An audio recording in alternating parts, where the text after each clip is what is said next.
to Dreamland, a program dedicated to an examination of areas in the human experience not easily things seen at the edge of vision, awakening a part of the mind as yet not mapped, and yet seems every bit as real as the air we breathe but don't see. This is Dreamland. Sunday evening once again in Dreamland. Hi everybody, I'm Art Bell. And I think you're going to enjoy this evening as, in a way, kind of a follow-up to what we've done with Gordon Michael Scallion. And beyond, of course, but we'll follow up on a couple of those things as well, because our guest is going to be Dr. Bruce Goldberg, and his specialty is hypnosis, past life regression, future life progression. Wait a minute now, future life progression.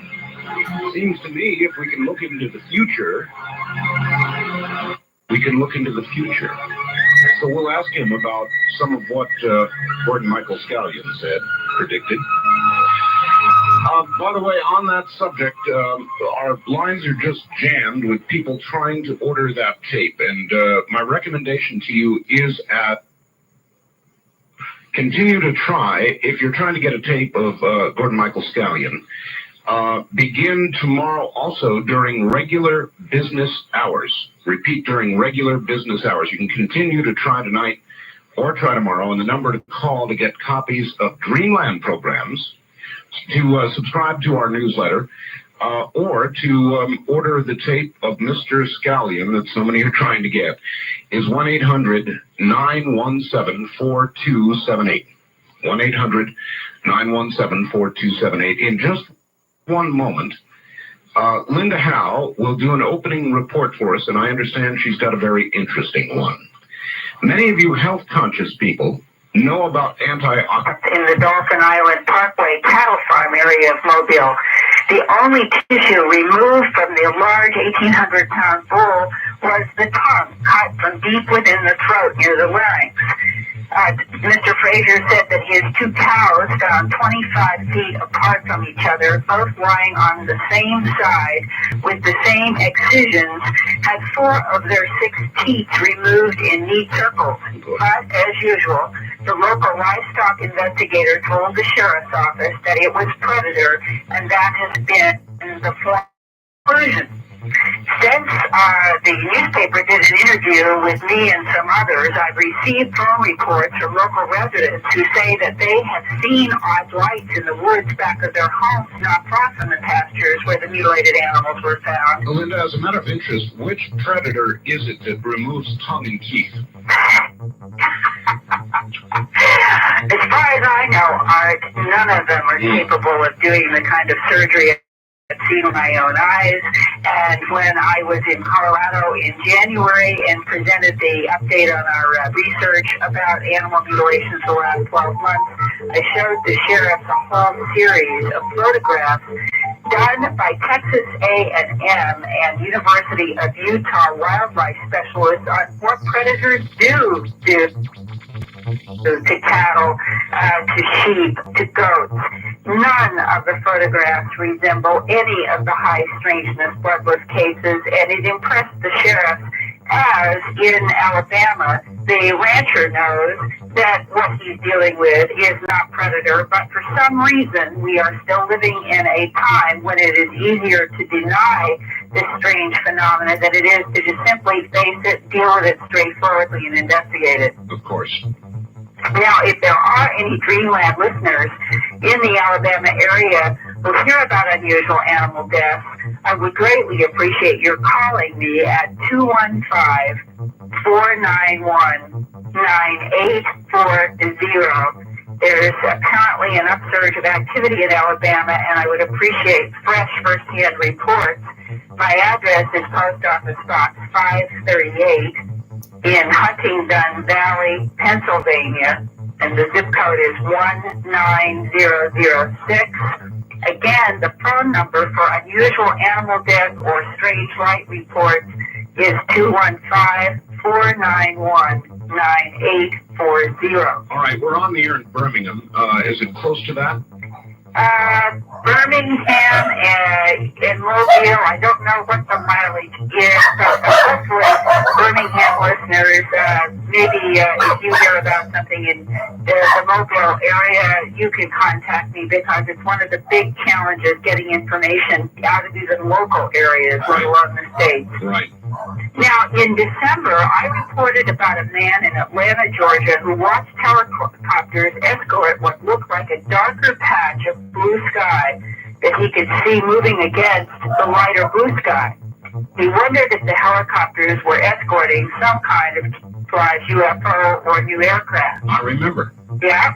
Well, last week I received a letter from another Dreamland listener who heard the Atlanta man's report and talked to me about a United States government technology that might explain what the Georgia man saw, and according to her, is based on extraterrestrial technology. The woman asked to remain anonymous even though she agreed to give this first-hand report about her conversation with a Central Intelligence Agency employee who has been involved in a project to make aerial craft invisible. Oh, my. Shades of the Philadelphia experiment.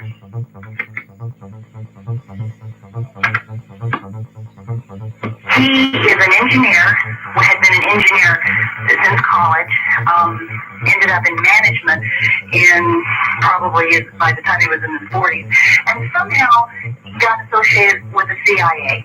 He was in Washington, D.C., and very smart man, and my ex-husband had been an engineer, and so we would talk engineering. I had a little concept of what he was discussing. It was fun. And once we got into some of the things that, well, gee, you're going off to Vienna and you're going off here and there. You're doing a lot of top secret things, aren't you? And he'd kid me a little bit and say, no, of course not. I would never be able to do anything like that. And just, enough so I began to realize that he was involved in some things with the CIA, technical type of things that really were none of my business, and so I probably shouldn't pursue it. One night, however, after many, many months of just kidding around, he said to me, okay, tell you what, I'll discuss something with you that's very interesting that I've been involved in for a while, and obviously this is something for you alone, and we were in an area where no one else would have heard. And he told me that they were working on a very top secret airplane that would be invisible. It would fly over, you would not see it, you would not hear it. Everyone knows the technology that can, I guess, inhibit sound. That's not a problem. But is there something that literally someone can walk in front of you or something can pass in front of you, won't see it? I said, well, how on earth does that work? And he said, well, it's altering of the cones and the rods in your eyes when it passes by. And I don't really know the technology, but taking a picture or whatever else, you've got to have the lens working and all the little mechanisms have to be working light into the eyes so that it registers. And something off the light, I don't know. You'd have to ask an engineer how that works. Mm-hmm. But that is indeed the way they would do it. So it's there. It flies by. It doesn't do anything to itself. It does something to your cones and your rods so that you cannot receive the light to see it. I remember him telling me that there was indeed a project, and it did indeed work. Mm-hmm. So whatever the reasons and the plans for it, I don't know. But it was sort of precipitated by your asking him questions if he had knowledge about things extraterrestrial. Yeah, definitely. Wow.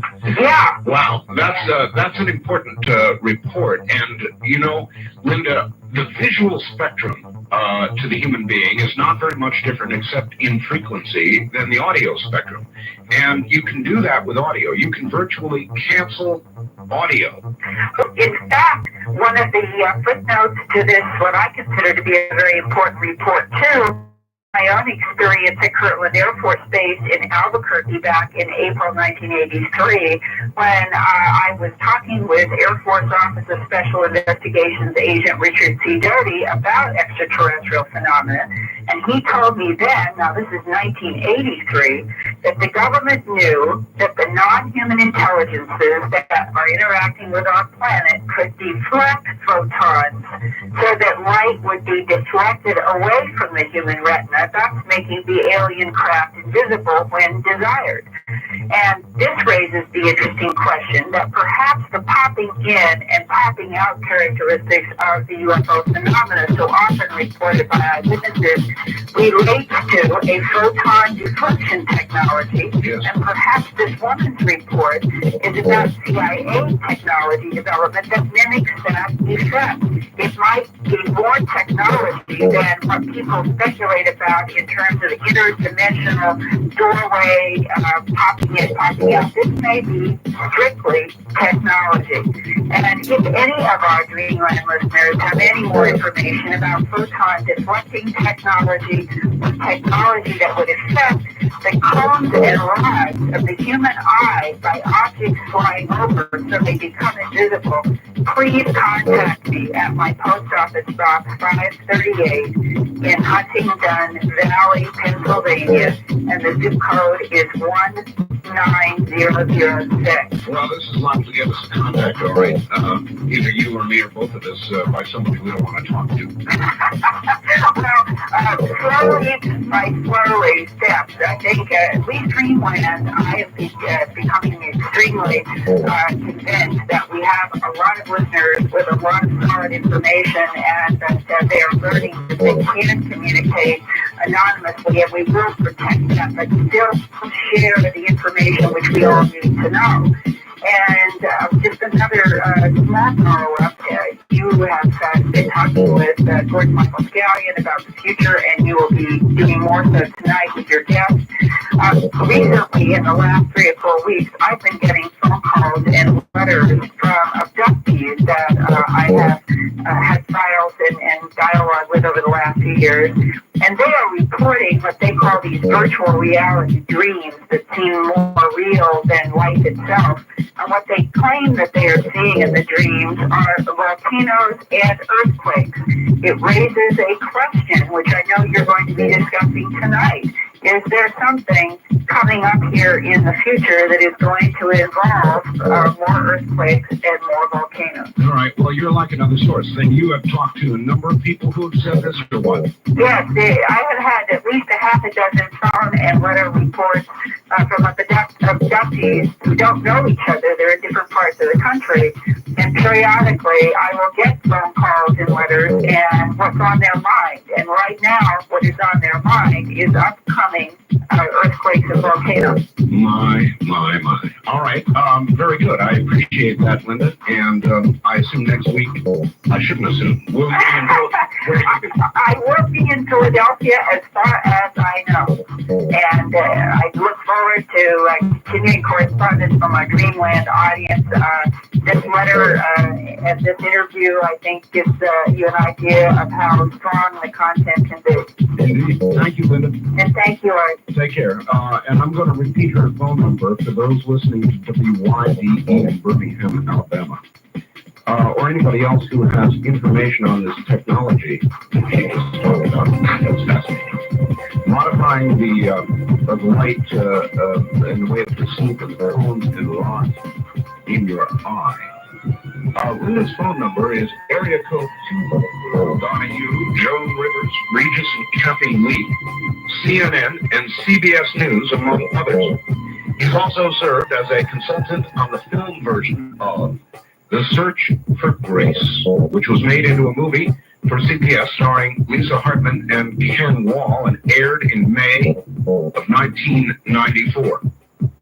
He also, by the way, in December was on a program called Other Side, The Other Side, NBC television, where he progressed a studio audience member into a future life, and then later guided the entire studio audience into the future of this life and a future lifetime. December 3rd, CNBC reran his 1993 interview with Tom Snyder, and there they talked about physics and progression. So he's been all over the media. Now he's over it a little more. Here, with just a couple of minutes before the bottom of the hour, is Dr. Bruce Goldberg. Hi, Dr. Goldberg. Hi, Art. Nice to reincarnate back on your show. Yes, glad to have you.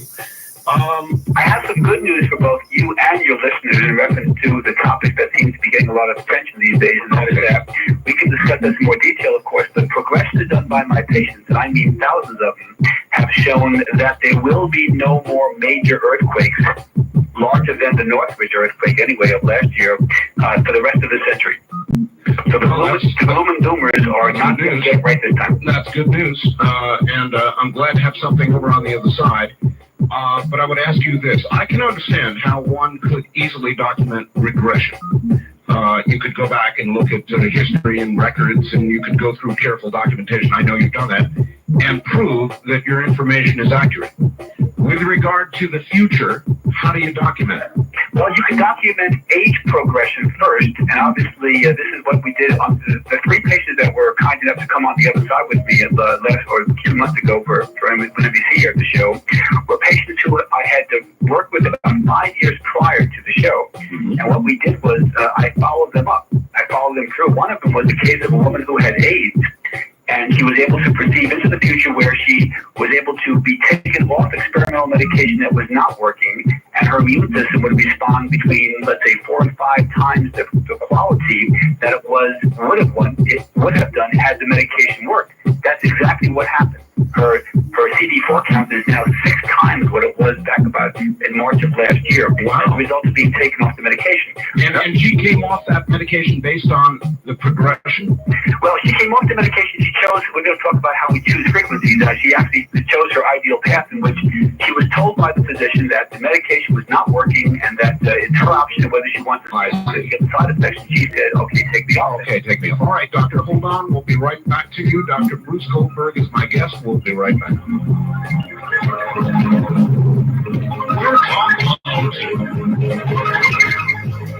This hour of Art Bell was recorded for rebroadcast at this time. Please do not call.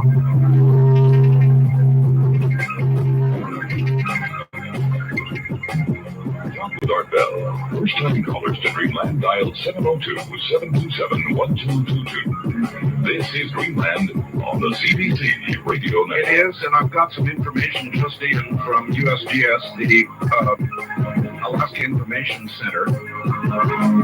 Brace yourselves.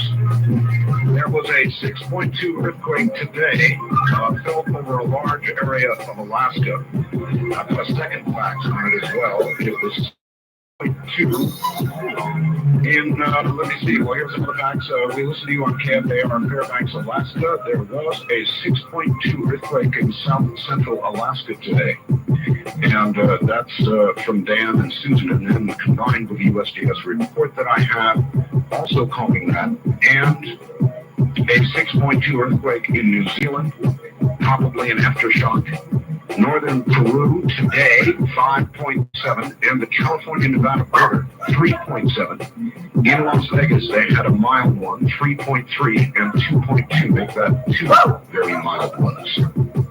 Then this fax, good evening, Art. Please take a moment to welcome KYOS Merced, California, back to carrying Dreamland live, and thanks for listening to their listeners. Yes, indeed. Thanks for listening to your listeners. KYOS back live with us on Sunday evenings. Now, back to Dr. Goldberg.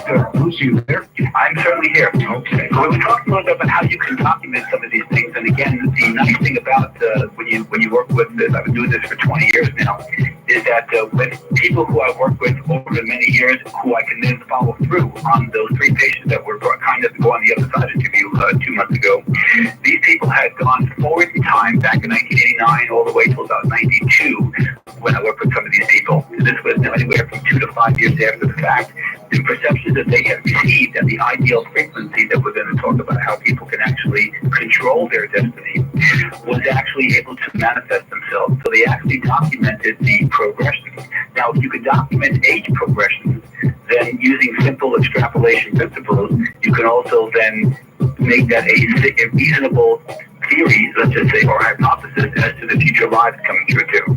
Sure, makes sense to me. In fact, I've worked with newscasters who predicted, in fact, in Past Life Visualized, in my older book, there was a radio host who predicted a baseball score result. There was a newscaster who predicted, if you will, or programmed themselves to perceive actual news items that actually came true. Many of these were local, and they were not logical items, like a small plane crash and a fire in the city, and name the person who died, things like that. So there are lots of little things that give more credence to the idea that these progressions are, of course, reality.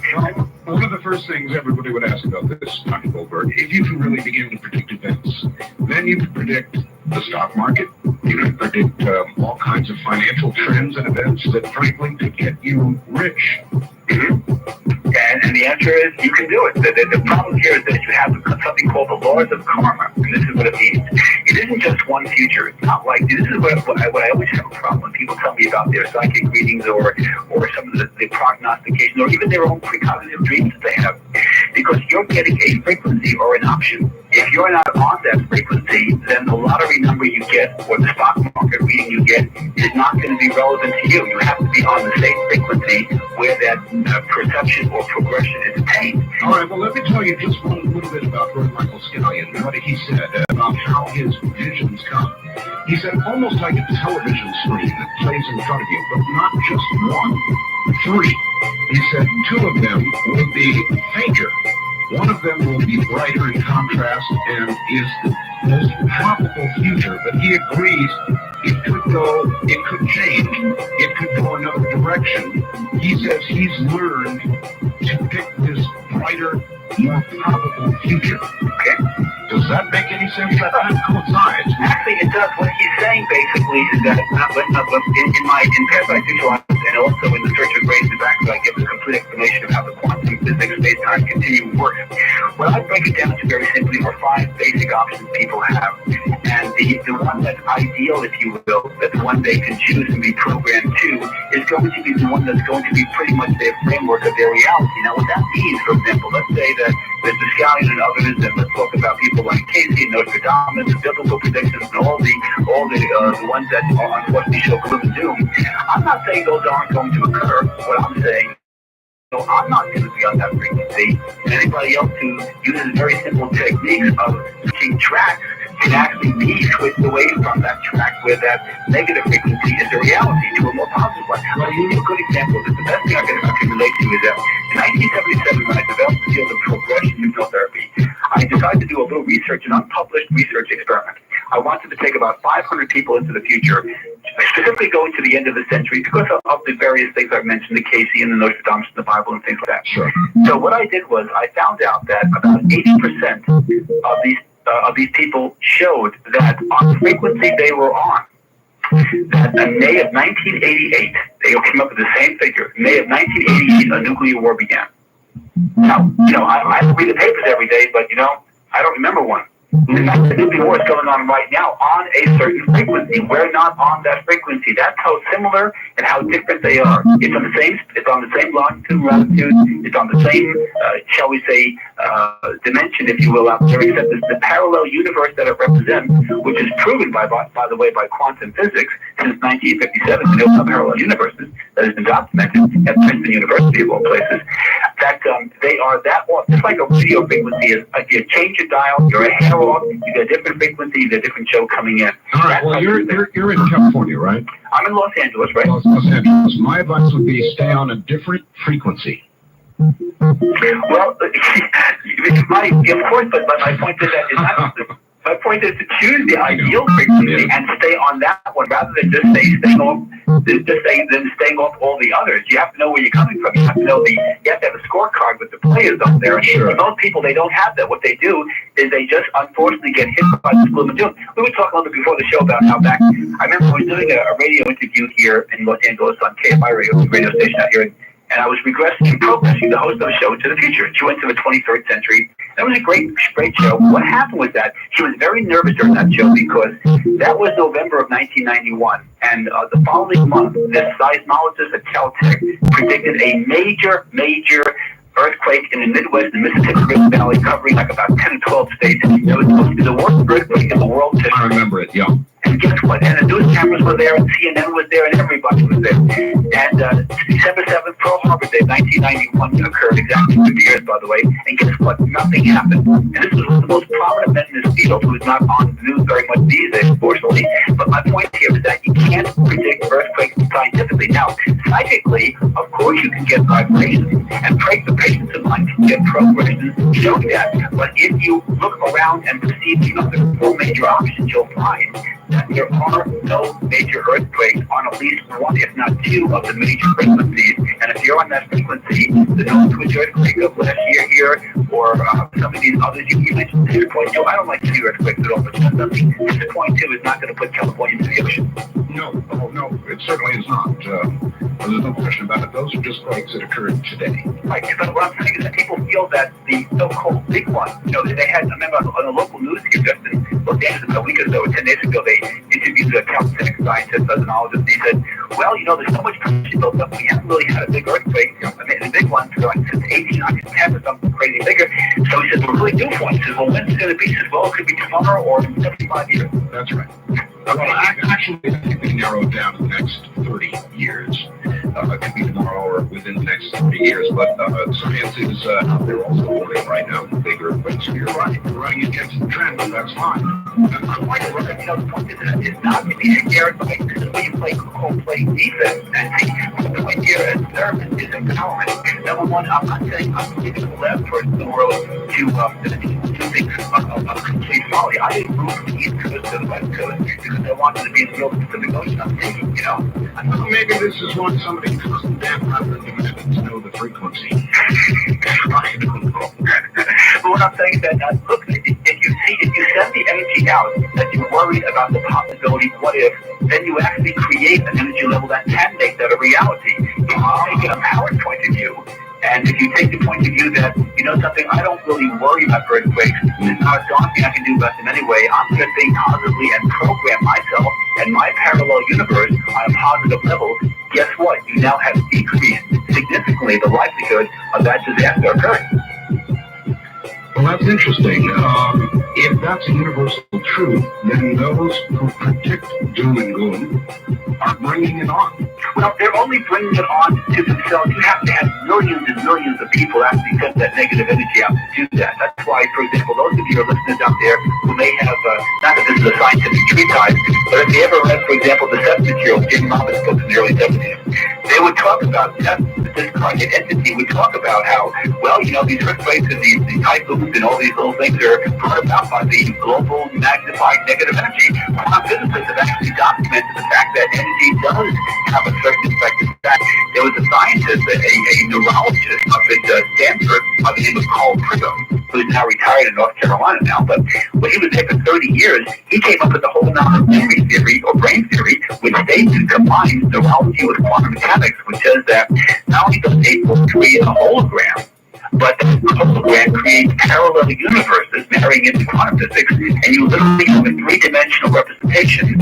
of your reality and your future and your parallel futures by just having thoughts occur in your mind. Well, if we can do this with regard to external events, Doctor, then I would think that the power to heal oneself would be overwhelmingly strong. Well, it is. In fact, in my older book, I talked about a case of hysterical blindness of a woman who was able to use a regression and breathing technique to reverse that. I deal with allergies every week in my office. I have psychosomatic illnesses. I have patients who have everything from asthma, migraine headaches, to colitis, to spastic stomach, to coolant, etc. These are people who are making tremendous, and of course, if you let's talk about it. Let's not forget about the woman who was on the other side with me, Mary. She was able to build up her immune system where she's almost out of the age classification. Now, that's how good her immune system is these days. Actually, there are quite some number. I've been reading a book called You Don't Have to Die.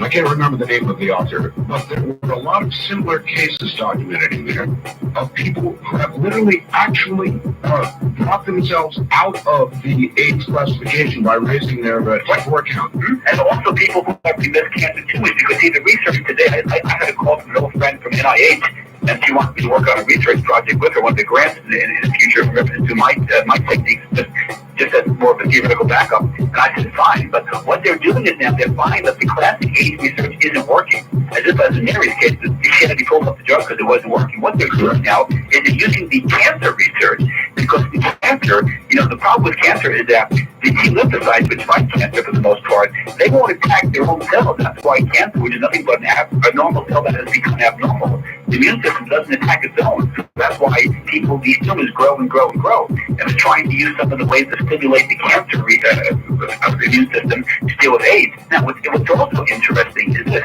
Carl Simonton, back in the 60s or early 70s, when he developed the visual imagery techniques for fighting cancer by using you imagine that the cancer is a piece of meat and your immune system is a bunch of sharks and things like that.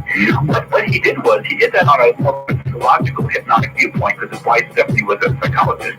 But at Penn State University, among others, I'm familiar with Penn State because of my undergraduate background in biochemistry, is that they came up with, they found out that when patients hypnotic levels, alpha levels, which also includes meditation, that they would actually increase the amount of T lymphocytes produced when they would do these biochemical, they would take certain aspects of their spinal fluid to see what the, and brain-mind barrier extract to see what the production of the immune system was, and they found out that in alpha, the production of T lymphocytes was always increased. So therefore, that we have scientific and absolute biochemical evidence to show that when people do things like relax levels of alpha, that they actually increase their immune system. In fact, I have a new kind of article coming out later this year, which will be a survey of the medical literature. It's not my research. Medical literature shows that there is an adrenal corticosteroid produced by the gland called DHEA/S. And what this does, the production of this slows down the aging process. This article to show how by using alpha levels like meditation, hypnosis, yoga, biofeedback, etc., that you actually will look younger. In fact, the minds that I see in my Los Angeles office, they come in here and they've been practicing with yoga and meditation for 20 years. I can tell automatically because they never look their age. And neither do I. I mean, you see pictures of me, I don't look my age either. And I don't have a picture in the attic with a steer on it either. It's done by alpha techniques. Okay, listen, I'm curious. As you progress somebody toward a future life, wouldn't it be possible to discern their rough date of death? Oh, sure. You can get the exact date of death, actually. People want to know. Well, it's interesting. A lot of them don't, of course, but the inquiring minds want to know, I guess, is the way of doing it. What they really are more interested in is not so much the exact date, because you can't, certain things you can't prevent. You can prevent getting hit by a car if you didn't leave your house that day, yes, but you can't prevent necessarily dying of old age or dying in your sleep at 3 o'clock in the morning in the year 2020. So then they want to know the manner. They want to know the manner. They also want to know ideal frequency. I mean, did they accomplish what they wanted to, even though we're all going to die as the given to the biological body. But the question is, if they had a better frequency and a more fulfilled life, and they left their mark to their children and to the universe, much more positive note, would it be better to die or maybe even more dramatically, if you will, than to live out a longer life and just be sort of like taking up the oxygen? Oh, that's a fascinating concept. Have you been able to document the death of anybody? Oh, sure. As a matter of fact, I'll take a very interesting case. So this is one where I was working with a gentleman who was an attorney from the East Coast. Okay, hold on. That's a good one. Let me take a break here. We'll be right back with Dr. Goldberg. Let me tell you what happened. This attorney wanted to know what his ideal future was, so he was using my progression tapes that I always give a patient when I work with him, and he perceived himself having his ideal future where his wife was going to die in a car accident at the Capitol Beltway in Washington in a snowy February night. And he said, Doctor, this is a great thing to see, but my wife died. And I said, well, it's your choice. He said, well, is this like murder? And I said, no. I mean, your wife, she chooses her death. If that's what you want, she will choose her death. You don't let the brake line of a car. You just progress yourself to the future. Well, as it turned out, he chose that ideal future. And then I moved to the West Coast, and I didn't hear from him for a few years. And finally, he called me, and he said, Doctor, this is my wife. It's completely turned around. I see the car. I said, well, how is your wife? And he said, oh, well, that's one thing I have to tell you. She did die in February. This is about a year or two before that. In the Capitol Beltway on a snowy night, just like he perceived it in today's progression. Now, the question is, again, did he tell his wife about the thing? As a matter of fact, yes, he did. His wife absolutely hated me. she thought she must have thought I had 3 pictures on my pillow. She did not like anything to do with my work at all. I'm sure. She just described it, so she just rejected everything, so it wasn't a great conversation that he had with her. But at the same time, on the principle here is that, believe me, I don't wish anybody's death, but remember, everybody chooses their own death. His wife literally chose to have that happen. She was informed about the situation and just ignored it. And as it turned out, his progression was extraordinarily accurate, and that's what happened. She's no longer on this frequency anyway. What would the implications be of having changed that, do you think? Even said, oh, of course I want my wife to die. Absolutely not allowed her to go out on any of those nights and have changed it. Well, interesting enough, if this is a change of the space-time continuum, you think that would cause major problems. Some people will say, but what would happen was that if she lived, okay, then he still would have done his thing, that wouldn't have necessarily changed his other aspects of the frequency. And then because he lived and her thoughts would create a new reality and his thoughts would create a new reality, they would simply just make certain addendums and changes to their frequency in the space-time continuum. I don't think it's the same thing as if you stop the assassination of President Kennedy or if you stop the bombing of Hiroshima. Those would be a lot more significant aspects to the space-time continuum. Would she, in your opinion, have died anyway within a short time? That we don't know, because you see, I don't do that. We don't know. All right, I'm Doctor, we've got a hold right there. Fascinating point, too. Dr. Bruce Goldberg is my guest. Good evening, everybody. You're listening to Dreamland on the Sunday night from the CBC Radio Network. And I wish to say good evening to everybody. I am Art Bell. My guest is Dr. Bruce Goldberg. He'll be back in a moment. Another fax in. Dear Art, Anchorage, Alaska. We felt it too. At least a 6-pointer. Yes. Gurgle. Obviously, a little chilled Alaskan humor there from Rocky and Pam. Thanks very much, folks. Very encouraging. Very positive. Maybe if everybody feels that way, we are doomed, according to Dr. Goldberg. Actually, according to Dr. Goldberg, we're not at all. I want to take a second out. We've got a pretty heavy commercial load. We're booked tight, actually, with a waiting list to get on this program to give you some idea of its popularity. Now with Dr. Bruce Goldberg. Doctor, would changing the impending death of yourself or another be like fooling Mother Nature? Would it be like that? No, not really. You can't fool Mother Nature. You can just simply sidetrack her. I mean, basically, technically, there are things that you can do. We fool Mother Nature, if you will, or try to disguise it with moderate medicine. People live longer than they ever did before. That's true. And so that doesn't cause the space-time continuum to go into some sort of like rebirth this year. I mean, people still go on. But let me say, one of the things that I think both you may relate to this, but I'm sure your listeners will, is the idea of a lot of these events, like progressions and regressions out of body experiences, etc., are preceded by dreams.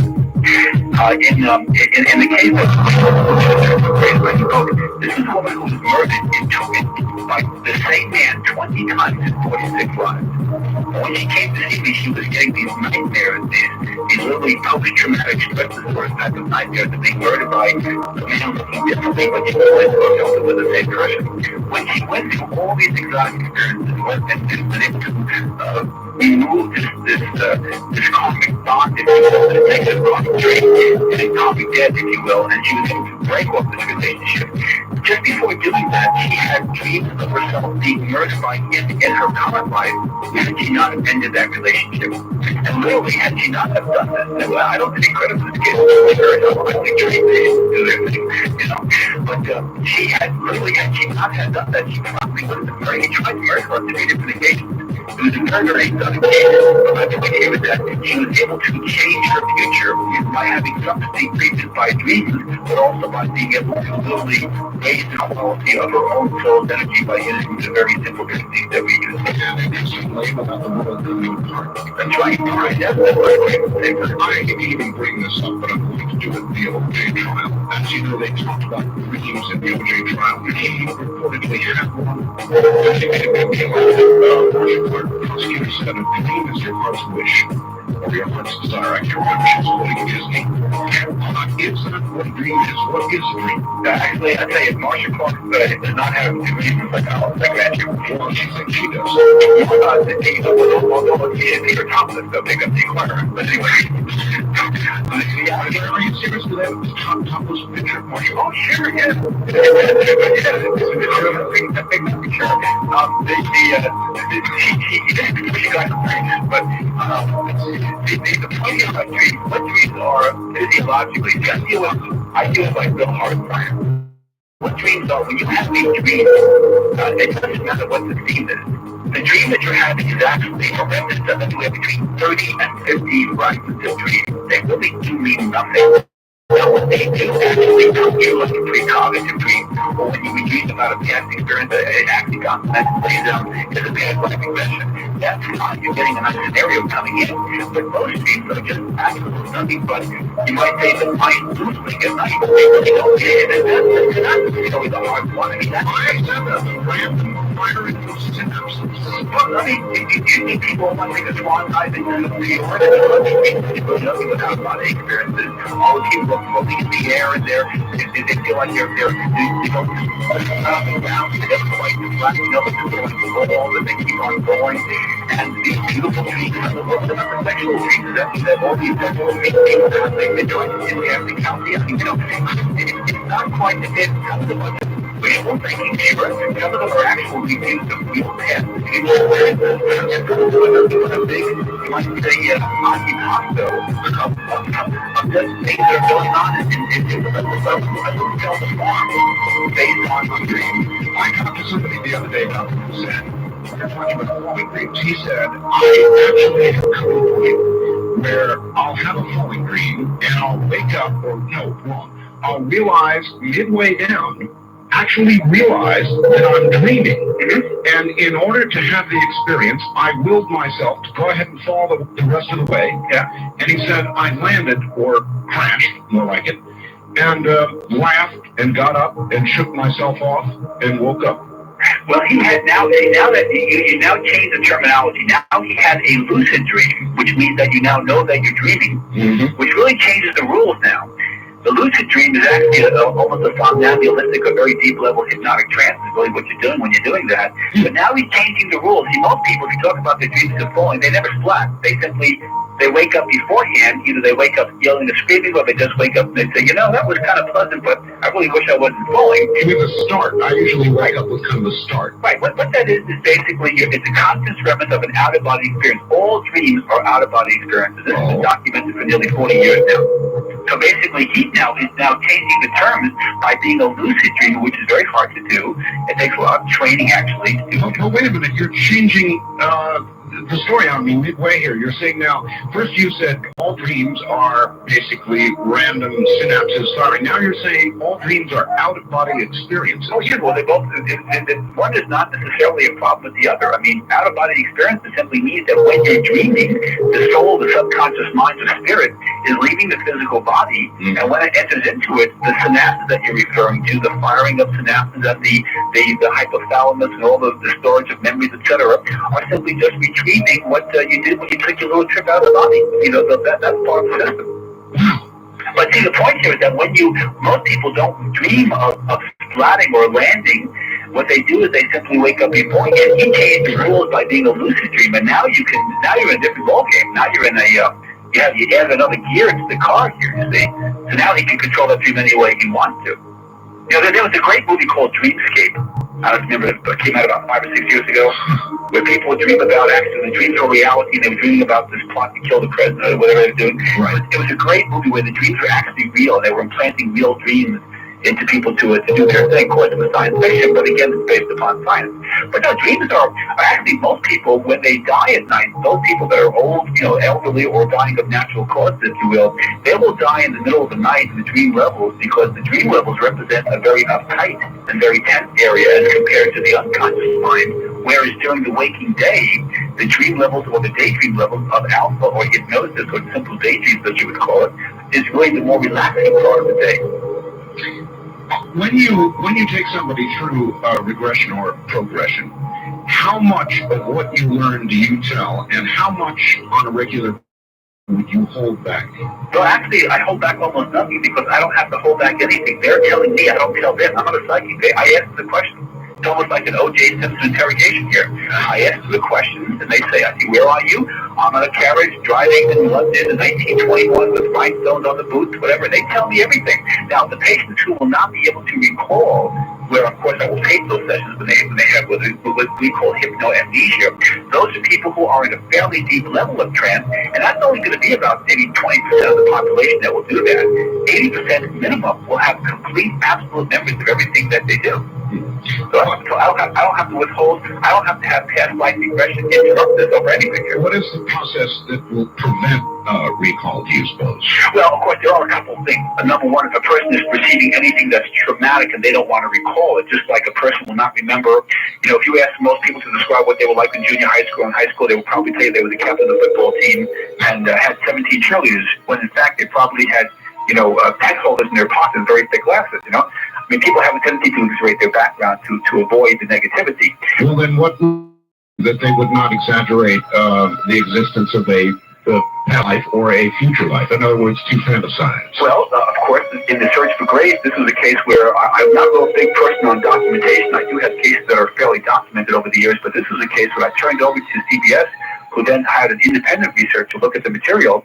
As it turned out, not only was the woman accurate on 24 facts that she gave, but two of the things she reported in trance, namely her age at her death, she said two, and not looking forward to her 33rd birthday, and she said the name of her son was Cliff. The newspaper reports said that she was 30 years old and her son's name was Chester Jr. As it turned out, surveying the birth and death certificates, which in New York State, when this occurred, you have to get the political permission of the governor's office, and nobody can get that unless you're a family member, and this woman is far from a family member. As it turns out, she was right, they were wrong. So therefore, not only did this case document, but it documented on facts that she should have told me the false data had she just read newspaper reports. It now stands as one of the most documented cases of the century. Okay, it seems irrefutable, but again, my question, past that case, in how many cases of this sort do you suppose what you get is fanciful? Well, actually, I tell you, when I do the regression, I can't speak for anyone else. I do a regression. I at times use what we call the federal model to make it as objective as possible. I'm really not particularly worried about the data because when I do check them out, or other researchers to do that, when I have the time or the ability to go across the country on these things, I find a tremendous validity to it. When they're dealing with the ancient continent of Atlantis or Lemuria, or they're dealing with the 34th century progression of another planet, obviously, unless you're real patient, you're going to have to wait around for that. But the regressions that I get from other patients, not just Ivy, the one in the search for grace, but others are very, very valid. In fact, I've had people who just use my regression tape. A very interesting woman who she heard me on a radio show out of Boston, and she recorded this tape, and she went into a past life that took her into North Carolina in the late 1600s, where she was working in a farm, a plantation of cotton or whatever it was. And she then took a vacation, decided to check this out, went into the court records, and by the way, the court records on the East Coast do have inventory going back to the 1600s. They're actually kept on court files. And in fact, it turned out that the number of pieces of cotton that she read in trance that she remembered was actually on the court records. And her name, the dates, the family that she had, all of that verified. So she literally documented her life just by playing a past life regression tape. And she's never been self-information blind in her life. She was an old illegal in her heart. And so here's an example of another case of people actually validating it. So I think the information, if properly done, we're assuming the person is a competent therapist, assuming that the patient trusts the therapist, and that this isn't some sort of a game or joke, and that the person is in a decent level of trance.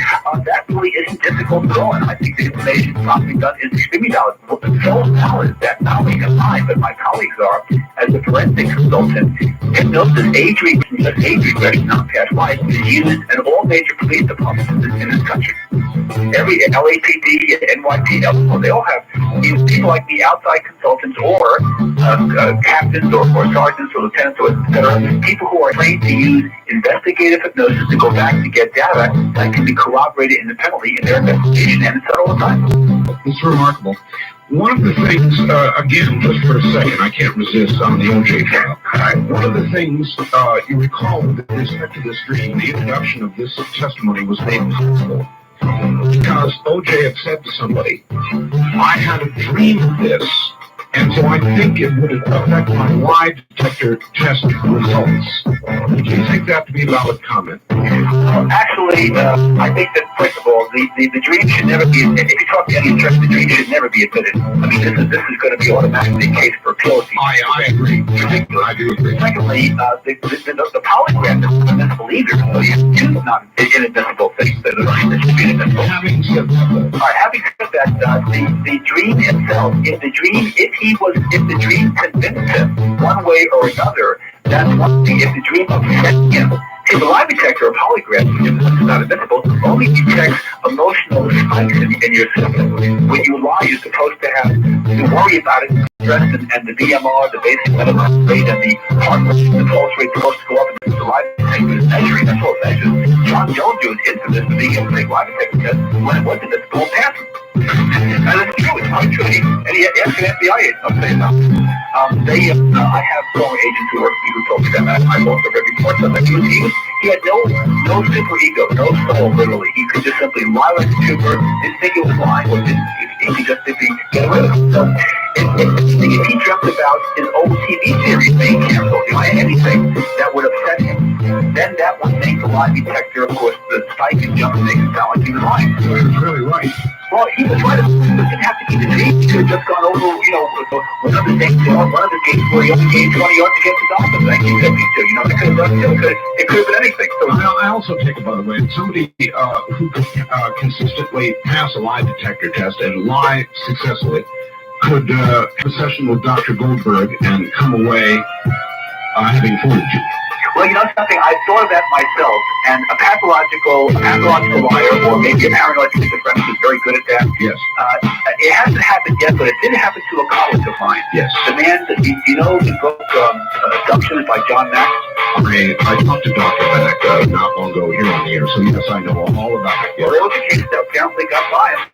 I don't know the details of that particular situation, but I have never run into that. I mean, I've been on so many television shows, patients, my radio and TV shows, that if anybody was trying to dupe me, or whether it be one of these organizations, like a certain one in Buffalo, New York, that you both I'm sure know very well, who plant people in places like that, or research laboratories, try to say, oh, guess what, this is a magician, and the whole thing's a scam, But I have never had that. I've been for over 20 years, and boy, I'll tell you, I'm a real target. That's why you want to try to do that. Boy, I'm very public with this. I never have the problem with dedicating, whether it's good karma or whether it's simply the fact that I really do feel that with hypnosis and with proper techniques, it really would be tough. I think I can detect a liar or somebody who's trying to fake it in a New York minute. Because I've had one occasion where a husband of the wife I was working with who was trying to corroborate a pass on tie. And he was just trying to picture on his wife. And of course, I saw him separately. And he did try to fudge it. And I said, look, trying to do here, and I really don't appreciate it. He said, how'd you know, Doc? It's my job to know, So this is a good way to prepare for Valentine's Day, Exactly. Fascinating. Well, we're off on a fascinating track, and what I would like to do shortly is open the telephone lines, maybe at the bottom of the hour here, and allow people to ask you questions. I didn't realize you knew so much about dreams. Oh, well, you see, you have to in this field. Remember, my background is, with my medical background, with a Bell degree, and of course, a lot of intensive study in neurology here. Dreams are nothing but hypnosis interspersed between the unconscious dream cycle, the sleep cycle. So, if you do this field, if you do what I do and don't know a lot about dreams, then you're really sort of like in the wrong ballpark here. Can you produce, in other words, in a hypnotic trance, can you in effect produce a dream? Well, hypnotic trance is a daydream. Is a daydream. So basically, the only difference is the person doesn't snore usually, and that's the fact that they're interspersing the hypnotic level with the conscious mind proper or willpower or beta brainwave level, whereas at night, the nocturnal dream, or what we call the regular dream, is going to be interspersed with the theta and delta of the unconscious mind. That's the only difference.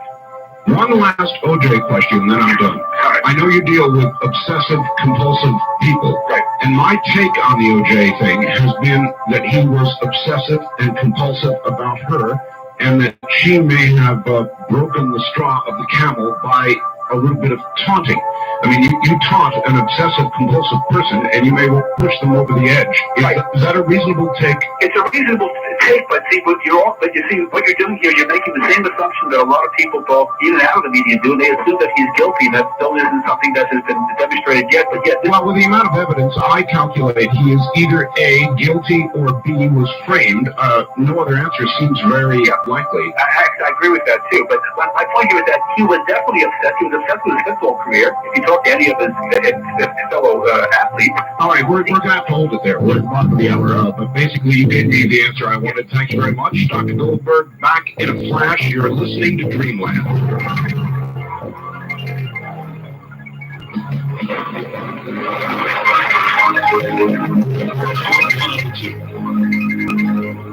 This hour of Art Bell was recorded for rebroadcasting this year.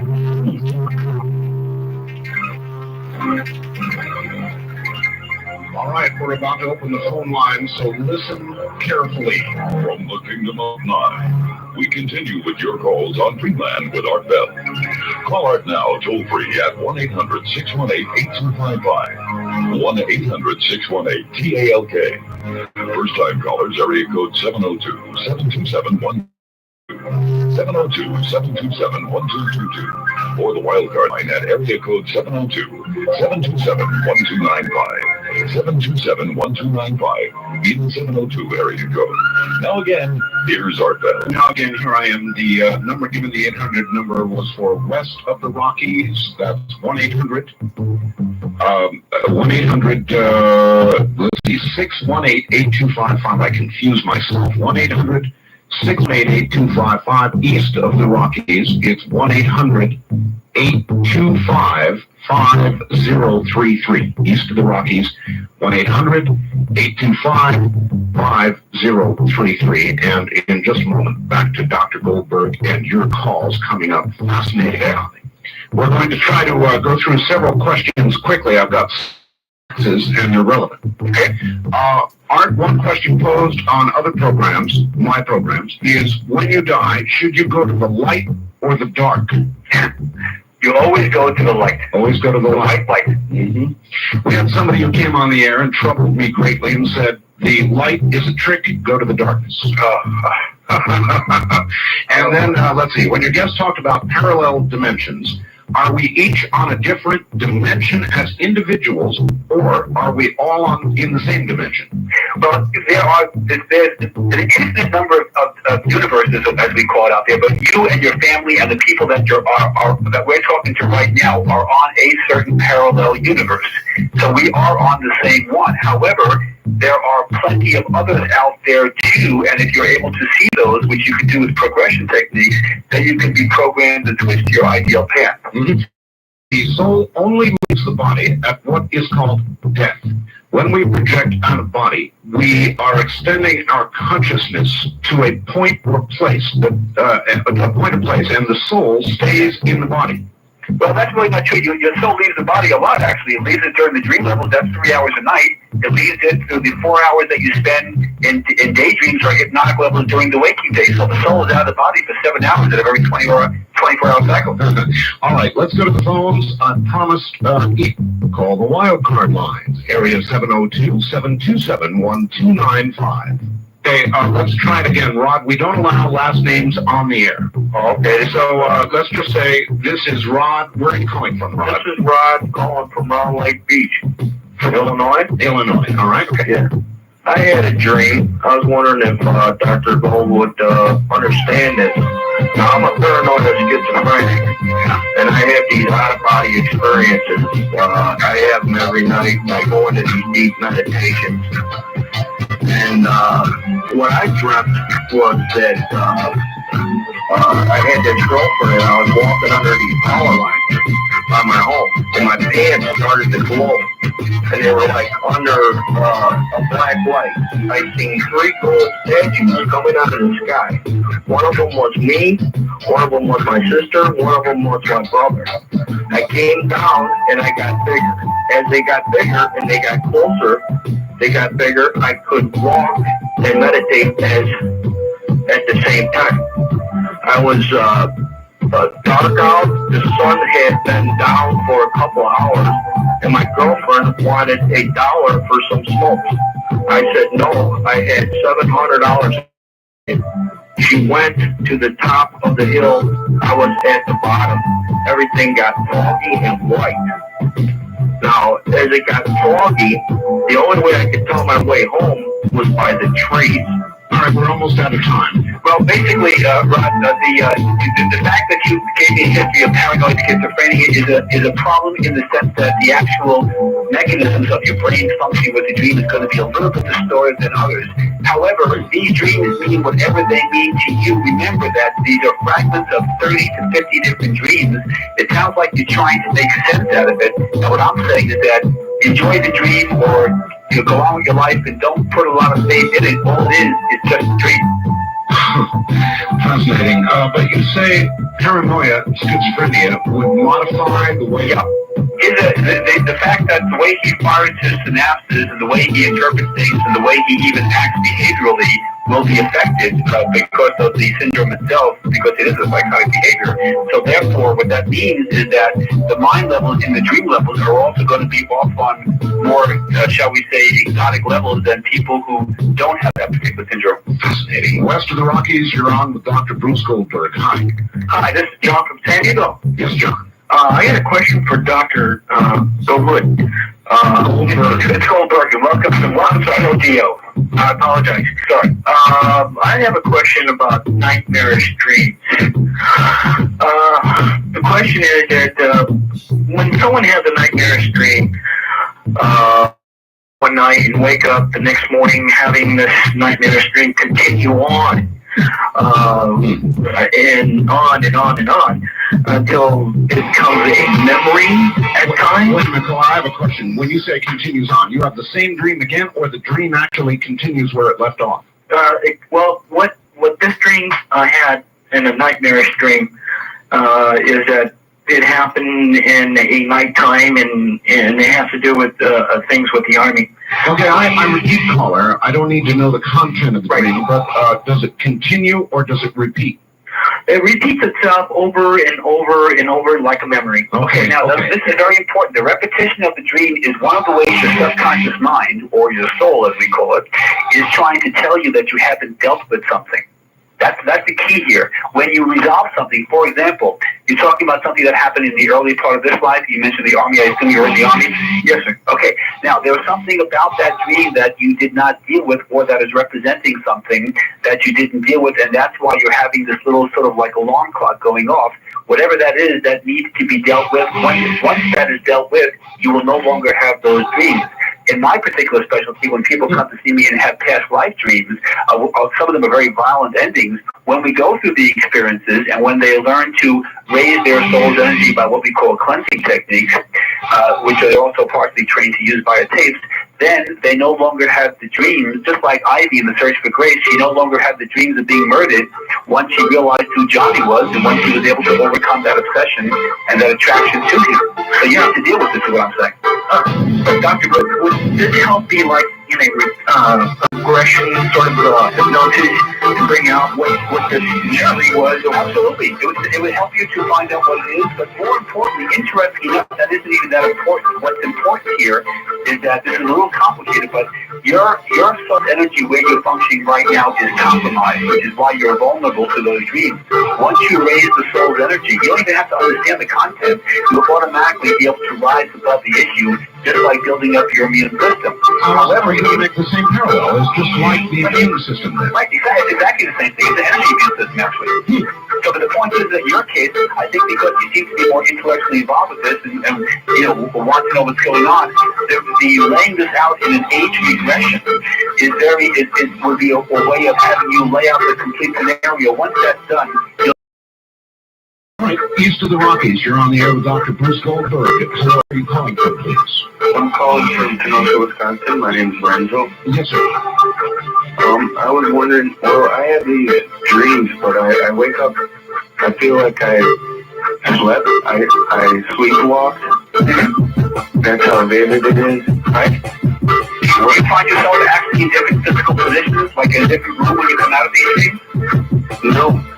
Okay, because you actually can't sleep even as an adult. It's rare, but it does happen. Well, in the dreams, I come back to the bed, and it's returning dirty. But do you have other people where you live that might have testified whether you actually did walk in these? No, I don't. Okay. All right, I'll add something. Doctor, my younger sister did exactly that when she was young. It was absolutely frightening. She would get up in the middle of the night, and she would walk in whatever she was dressed in. Right. She would walk. It was really eerie and really scary. Right. And a few times she walked right out of the house and down the street. But I'll bet she grew out of that as you grow older. She did, yes. Now, most people will grow out of it. However, some people have other remnants of that. For example, I used to date this young lady who would call me at 3 o'clock in the morning. And she wouldn't have any idea what to call herself. She was intelligent, very intelligent. She was very bright. She was very articulate. And she would say, listen, I'll see you tomorrow. And then I would say, you have to call me 3 o'clock. I didn't call you 3 o'clock. I swear, I didn't. She would swear by the Bible and she'd be calling me. And in fact, she said, so this is a form of an adult form of medialism, as they would call it. But basically, they deep into something else you're trying to make out. Obviously, you're having very deep feelings that have down there, but there's anything else going on that, I mean, you would know if you slept once, but you would have, like, your feet would be dirty or you'd be cold. You'd have physical sign. Right. You know, okay. Let's move on. We're on there. Coast to coast, Dr. Bruce Goldberg. No, you're not. Let's see here. What's the dream? Yeah, that's the dream. Dr. Bruce Goldberg is my guest, and you're on the air. I'd like to know, like, I always have dreams about God constantly. So what is that? Like, it's really God constantly. Most likely, it's one of two things. We call this your higher self, or your superconscious mind, and the other is what are called masters and guides. Those are the two most likely candidates. The problem is that when you have this higher energy or perfect being, if you will, communicate with you, most people will assume it's either God or Jesus or whatever their belief system is, and usually that's not the case. It's not? No. So if we all are trying to go up to the highest to get to the heavens, or... Right. The problem is that, you see, unfortunately, I explained this more in my older book, That's Like Visualize, which has a complete dissertation about the different plane concepts. We're on the Earth plane. This is the lowest of 5 planes that make up the karmic cycle. Therefore, the 13th plane is what we would call the God plane, or heaven, nirvana, whatever you want to call it. There is no communication between the God plane or the manifestations and the Earth plane. All you can get are what's on the lower. Now, you can, however, access your higher self, which is you in your perfect form, or you can access the master guide, which is somebody that you probably know in past lives who has perfected themselves, but instead of going on to the God plane or the higher plane, has decided to stay around to help you and others to perfect themselves. But there's no real documentation or way we can even metaphysically, let alone scientifically, show that a person is actually contacting God. The higher self and master guide are far more logical. All right, so we are on the lowest plane. Just as a matter of curiosity, when there is an apparition, when there is a ghost or a spirit, or whatever it is that people call these things, and it appears here on Earth, is it in effect slumming? Slumming, did you say? Slumming, yes. Well, yes. I mean, there are times when, for example, I had a woman I just saw from Northern California who was actually being she was influenced by the spirit of her late husband in a previous life, who was actually trying to dominate her and causing her all kinds of problems with her current husband, as well as drinking and all kinds of other things. And all it was an attempt at a past life possession, which of course doesn't work very well. But sure, there are that float around. There are no real demons or evil spirits per se. What there are poltergeists or ghosts or astral bodies, as we call them, that simply have not reincarnated. Sometimes they annoy people. Sometimes they just simply are wandering spirits. But you made a comment before, which ties into this, which I want to reinforce again. This is a very serious one. When you said that, I don't know who it was, and I don't really want to know who it was, but that person who said that when you see the white light go to the darkness, yes, that's a real. I mean, if anybody has had that experience, if anybody tells them that, please call me at my 1-800-KARMA-4U number, or 1-800-527-6248. I want to speak to you immediately. That is the worst possible advice anybody could ever give you. The white, it always represents purity. If you look around with rituals and all kinds of techniques, white is the good, and white is always pure. Or even white magic, which I really have a problem with anyway, but at least they use the term white in that aspect. But whenever to the darkness, boy, is that is the worst possibility. When a person has a near-death experience, they will always almost always anyway, if I remember this, they will always be surrounded by white light. They will go to a white light, and the white light will be the way, they're sort of like escalator, if you will, to the soul plane before they reincarnate. So white light is I'm glad you told me that, Doctor, because it was me that was told that on the air, and of course, along with everybody else, and it troubled me for years. Really? Well, it's something that, to me, it's how you not, and I'm glad you brought it up because people actually do that. They give that kind of advice. Usually the person giving that advice either doesn't know anything, or more importantly, is that they're trying to get people into the other aspects, like negative projection techniques, black arts, voodoo, you name it. There are so many problems like that around the life days. If I work with people to deprogram them from these influences, and white is always, you'll never lose with white. When somebody sees an aura and they see a white, golden, or yellow, orangey kind of aura, that's positive and pure. When they see a grayish or blackish overtone, that person's in trouble. Usually they're dying, or something is occurring that is not to be metaphysically positive here. Hi. East of the Rockies, you're on the air with Dr. Bruce Goldberg. Hi. Yes, hello. Hello. When you saw All right, just give us your first name and where you're calling from. I'm calling from Rockville, Illinois. Yes. Hi, this is Dr. Goldberg. Can I help you? Oh, yes, I was wondering, you know how all science facts has proven that the Bible basically is wrong? Well, when you say the Bible is wrong, I don't know what you specifically mean. I mean, What do you mean, Colin? Well, people would listen to the show and think that you're evil. They don't, in church, they say that aliens aren't real, et cetera, you know. well, you have to understand, Steve, I don't like the word wrong here. I prefer that everybody's entitled to their belief system. And the Bible, of course, has many traditions which are supposed to occur in the next 4 or 5 years. And those will be either right or wrong. I can tell you that. And I can say that's not going to happen. But basically, you have to determine your own faith. The spiritual aspect of metaphysics really fits very nicely in any form of religion, if you want to call it that, if you will. But to me, the point is not what you believe in, and not whether you're Jewish, Christian, Buddhist, Islamic, or whatever it is what you do with it. And the do unto others is really a karmic principle, a Christian principle. So I don't think it's incompatible with that. Yes, but Doctor, a lot of Christians out there would say that things you deal with, regressions, progressions, you talk of spirits, you talk of spirit levels, and all of that to the average Christian is evil stuff. Well, but so did Jesus talk about that, and so did the apostles. I mean, spirits have been around forever, and the idea of Easter coming up, if you will, is nothing but reincarnation. So, I mean, it's a question of, I think, the names that we give it, and maybe I come across, you know me very well, I come across from this in a very Yes. And to me, it's a clinical discipline. So to me, although I do agree and believe in the theory because I've tested clinically myself, however, my bottom line as a therapist in Los Angeles here is that patients come to me because they have real issues, habits, phobias. They're victims of negative projection techniques. They have all kinds of things from sexual to various forms of psychosomatic issues. And using these techniques and energy cleansing techniques, which, by the way, are backed by hard science, simply helps them to resolve issues, to grow, to empower themselves, which is my main point here, is having people become independent of drugs and of people like me, even therapists, is to go on with their lives. And to me, hey, if that's evil, then, sign me up for it. All right. Works. First time caller line, you're on the air with Dr. Bruce Goldberg. Hello. Hello? Yes, hello. Hi there. I'm sorry. The line is Dr. Gray. Okay, where are you calling from? Oren? Oregon, okay. What is your question? Last week I had my first regression, and to work on a specific issue, but instead I found myself as a light being on Alpha Centauri. All right. And I was very surprised about it. Okay, now you bring up something very, very interesting. In my older book, Past Lives, Future Lives, there's a chapter called Bob and the Light People. What you're describing is what we call a light people regression, in which instead of being in a physical body, you are in pure energy, namely light.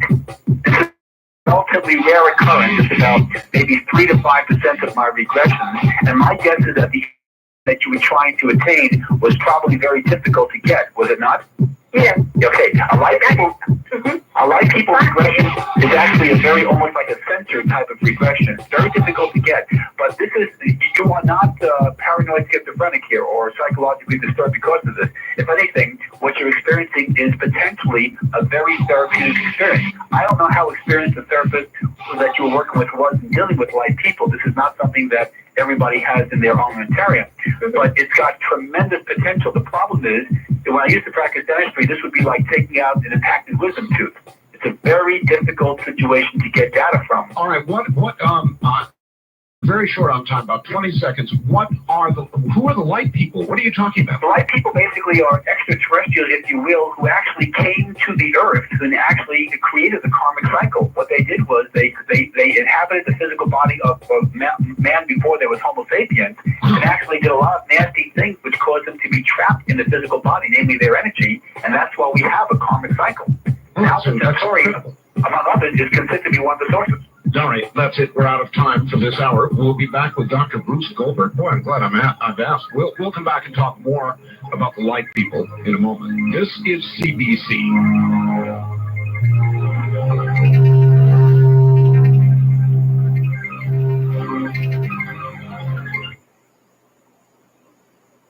Hi-Fi, 1-800-618-8255. First-time callers, area code 702-727-1222. Or the wildcard line at 702-727-1295. This is the CBC Radio Network. Indeed, it is. Sunday night, Dreamland underway. East of the Rockies, east of Rockies only. It's 1-800-825-5033.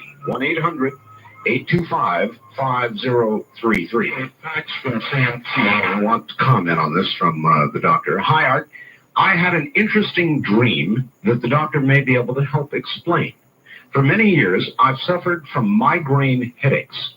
A few months ago, I had a headache that lasted for 2 or 3 days. The headache was in a small area just above my left eye.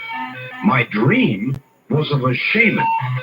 He passed his hands over my face until he found the area that my pain felt. He then pointed to the area, drew his hand back, and thrust the forefinger toward the pain. The finger stopped short of my face, but a great force of energy hit the area of my pain. He repeated it 5 or 6 times. When I awoke, my pain was gone, and I've not had a headache in the area since. The dream was very vivid, and I felt the pain when the energy force hit me. Can the doctor give... That's Ray from Sam T. Doctor? I love that fact. That's great. It just shows that the mind can create. This is what I talked about. If you don't think about earthquakes and negative things, then you don't really make that happen. But if you do start worrying about it, you can create it. What he did was in the dream level, which is where all of the therapies that I train the patients to occurs. There you have your subconscious mind accessing your higher self, or what we call the superconscious mind. There are no defense mechanisms around to annoy it and to waste time and to cause interferences. He can access his masters and guides along with his higher self. That shaman image could have been either a master or a guide or his own higher self, projecting beautiful, perfect, positive energy, a white light kind of energy, not a dark light, at him and literally raise up his physiology, if you will, by causing a constriction of the blood vessels, which is needed to make the headache literally go away. This is beautiful. In fact, I have a headache tape that my corporation markets, which would help people use these simple techniques to help project that positive energy. And he did it naturally by himself, and I think that is great. That is absolutely perfect. And what he just did was show the principle of empowerment. The great facts. I'm glad he got the results. And what he did just there, anyone can do. Wow. All right.